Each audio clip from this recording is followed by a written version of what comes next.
Hello, beautiful souls, and welcome. Today, we're going to talk about something truly profound, something that has the power to reshape not just our days, but the very essence of who we are and how we show up in the world. I'm talking about what the Apostle Paul called the fruits of the Spirit, found in Galatians chapter 5, verses 22 through 23. These are the divine qualities like love, joy, peace, patience, kindness, goodness, faithfulness, gentleness, and self-control. Think of them as the most beautiful, life-giving harvest you could ever cultivate within your own heart and spirit. Now, we all know that life presents us with choices, doesn't it? And just as there are these beautiful fruits of the Spirit, there's also a contrast, what Paul called the works of the flesh. These are the things that can lead us down a path of discontent, things like anger, jealousy, division, and selfishness. It's like having two gardens inside you, one that can flourish with vibrant, nourishing fruit, and another that can become overgrown with weeds that choke out the light. But here's the wonderful truth. We get to choose which garden we tend to. And let me tell you, choosing to nurture these fruits of the Spirit isn't just some lofty ideal. It's a practical path to a more fulfilling, more connected, and more peaceful life. When we consciously decide to embrace love over hate, joy over despair, peace over turmoil, we begin a transformation that radiates outward, touching everyone and everything around us. It's about living from a place of intention and grace, and I truly believe it's the key to unlocking our deepest potential and our greatest happiness. So let's explore this together, shall we? Oh, love, it's where everything begins, isn't it? When we talk about the fruits of the Spirit, love is the very soil from which all the others grow. It's not just the romantic kind, though, that's a part of it. This is a deeper, more expansive love. A love that sees the divine in everyone.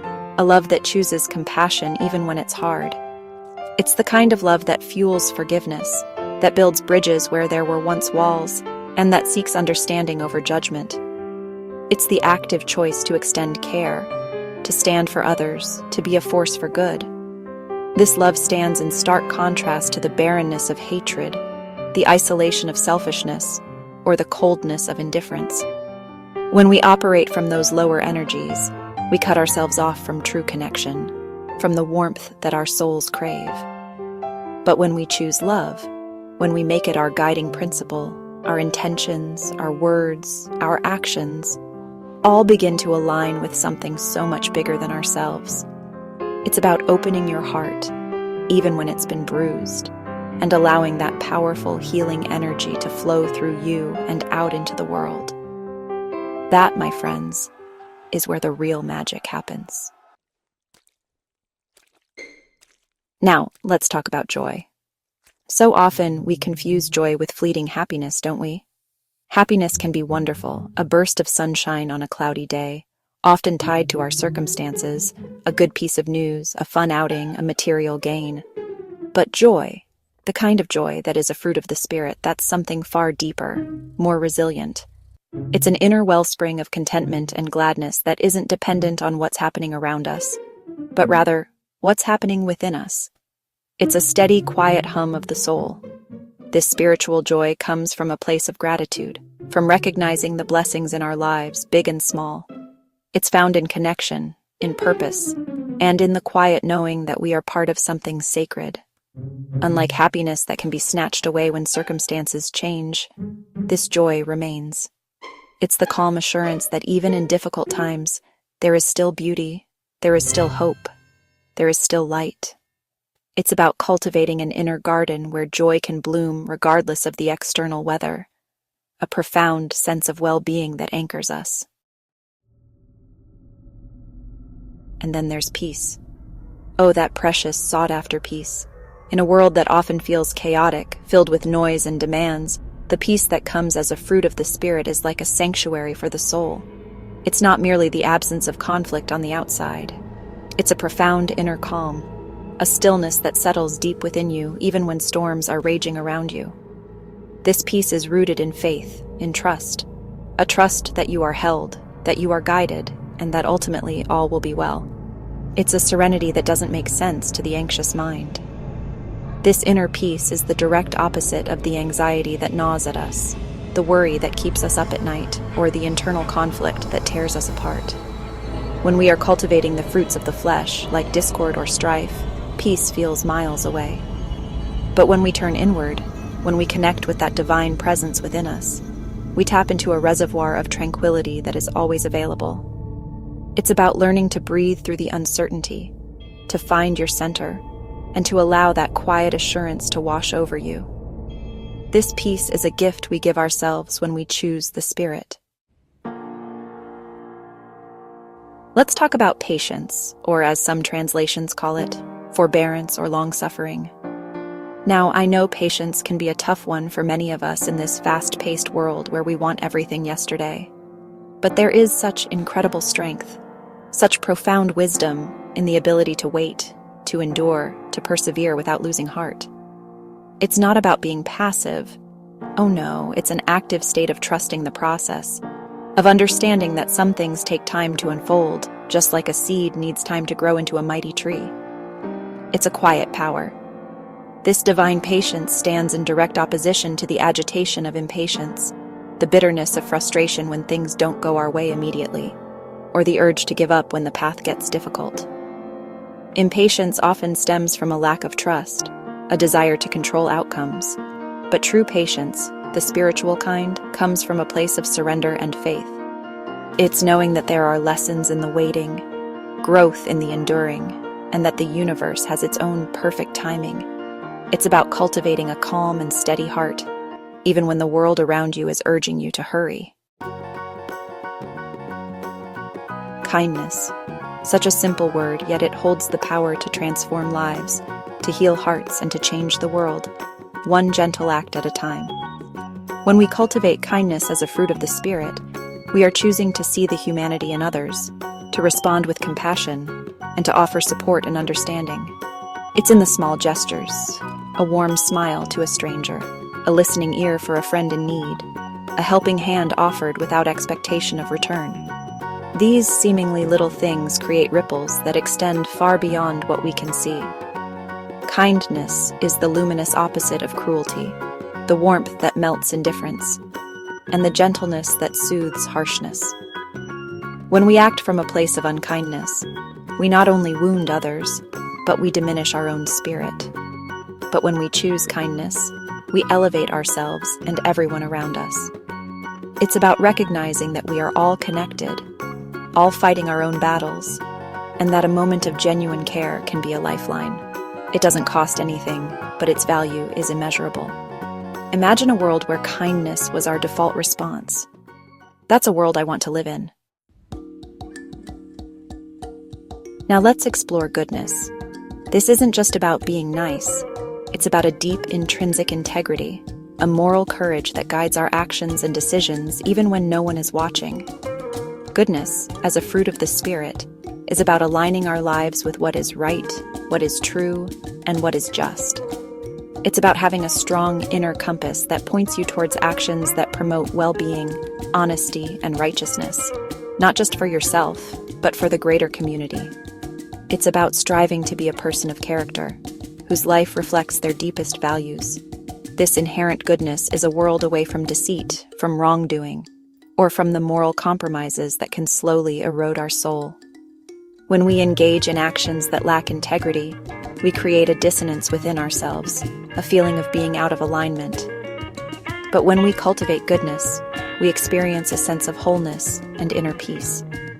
It's about making conscious choices every day to do the right thing, to be honest in our dealings, to act with honor, and to contribute positively to the world. It's about letting your light shine authentically from a place of pure intention. Faithfulness. This beautiful fruit of the Spirit speaks to loyalty, trustworthiness, and unwavering commitment. It's about being dependable, someone others can count on, someone whose word is their bond. Faithfulness extends to our relationships, to our promises, to our responsibilities, and most importantly, to our own spiritual journey and our connection with the divine. It's the steadfastness that keeps us true to our values and beliefs, even when faced with temptation or adversity. It's the quiet strength of consistency. This quality is the very antithesis of betrayal, inconsistency, or unreliability. When faithfulness is absent, trust erodes, and relationships can crumble. But when we cultivate faithfulness, we build strong foundations of trust and security, both within ourselves and with those around us. It's about showing up consistently, with integrity and dedication. It means being true to who you say you are, and honoring the commitments you make, whether they are to another person, to a cause, or to your own personal growth. It's a cornerstone of a life lived with depth and meaning. Let us now turn our hearts to gentleness, sometimes translated as meekness. And oh, how often this quality is misunderstood. Gentleness is not weakness, my friends, far from it. It is a profound strength, a controlled power that chooses tenderness over harshness, empathy over aggression. It's the ability to handle delicate situations and delicate hearts with care and consideration. It's about approaching others with a soft touch, a listening ear, and a spirit of humility, recognizing the inherent dignity in every single person. Gentleness is the soothing balm that contrasts sharply with the abrasiveness of harsh words, the force of aggression, or the destructiveness of a critical spirit. When we operate from a place of harshness, we often create more wounds, more defensiveness. But when we choose gentleness, we create a space for healing, for understanding, and for genuine connection to blossom. It's about having the strength to be soft, the courage to be vulnerable, and the wisdom to know that true power doesn't need to shout or shove. It's a quiet, beautiful force. And finally, we arrive at self-control, or temperance. This is such a vital fruit of the spirit, especially in a world that constantly bombards us with temptations and distractions. Self-control is about mastering our impulses, our desires, and our reactions. It's the ability to pause, to reflect, and to make conscious choices rather than being driven by fleeting emotions or cravings. It's about exercising discipline over our thoughts, words, and actions, aligning them with our higher intentions and values. This is true personal power. This inner discipline stands in stark contrast to recklessness, to a lack of restraint, or to being a slave to every whim and passion. When we lack self-control, we can find ourselves making choices that we later regret, choices that lead us away from our goals and our well-being. But when we cultivate self-control, we gain a sense of empowerment, a freedom from being controlled by our lower nature. It's about developing the inner strength to say no when necessary, and yes to the things that truly nourish our spirit and lead us towards a more purposeful and balanced life. So, as we've journeyed through these 9 incredible fruits of the Spirit, love, joy, peace, patience, kindness, goodness, faithfulness, gentleness, and self-control, I invite you to take a quiet moment now. Which of these beautiful qualities is your heart calling you to cultivate more deeply in your life right now? Perhaps it's patience in a trying situation, or kindness in your daily interactions, or maybe it's the deep, abiding joy that comes from within. There's no right or wrong answer, only what resonates with your soul's journey. Remember, these qualities are not reserved for a select few. They are divine seeds planted within each and every one of us, waiting to be nurtured. Choosing to cultivate these fruits is choosing to live a more conscious, more connected, and profoundly more fulfilling life. It's about aligning with the best version of yourself, the version that is guided by spirit, by love, by purpose. This isn't about perfection, my friends, it's about progression. It's about the daily practice of choosing light. And as we make these choices, as we tend to our inner gardens, we don't just transform our own lives. We become a beacon of hope and healing for the world around us. Imagine the collective impact if we all committed to growing these fruits within ourselves. So I encourage you with all my heart. Let's choose the fruits of the Spirit and watch our lives and the world transform. Thank you for sharing this time with me. Go well.